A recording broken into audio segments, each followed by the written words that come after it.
Hello guys, this is knowledge topper, اور آج کی ویڈیو میں ہم بات کرنے والے ہیں اسلامک فائنانس کی ایک اور ٹرم کے حوالے سے جس کو کہا جاتا ہے مسومہ۔ مسومہ کا مطلب ہوتا ہے کہ بھائی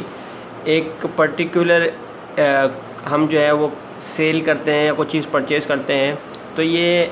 فرض کریں ہم نے کوئی بھی چیز پرچیز کری، کوئی بھی چیز سیل کری، اس میں بارگیننگ ہوتی ہے، تو جو بارگیننگ ہوتی ہے نا وہ مسومہ ہوتی ہے۔ مطلب یہ ہے کہ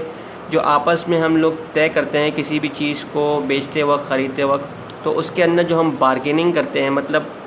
جو پرائس میں اتاؤ چڑھاؤ ہوتا ہے، مطلب کہ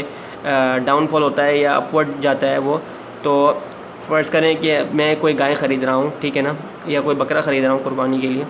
تو اس نے بولا جی میں نے بولا بکرا کتنے کا ہے، اس نے بولا جی 40,000 روپے کا، تو میں نے بولا بھائی ایک کام کرو 22,000 روپے لے لو، تو اس نے بولا نہیں، تو اس طریقے سے ہم بارگیننگ کر آگے اگر ہمارا سودا 30,000 میں ہو جاتا ہے تو اس کو ہم کہتے ہیں مسومہ، یعنی بارگیننگ کر کے ہم اس چیز کو خریدتے ہیں۔ لیکن اس کے اندر بات یہ آتی ہے کہ without any reference to the price paid اور cost incurred by the seller, ہم اس پہ یہ بات نہیں کریں گے کہ اس نے اتنے کا بیچا یا اس میں اتنی خرچہ آیا اتنا نہیں آیا، ہم آپس میں بارگیننگ کریں گے، یعنی نیگوسیشن کریں گے آپس میں سیل یا پرچیز کرتے وقت۔ تو یہ جنرل کائنڈ آف سیل ہے جس میں جو ہے وہ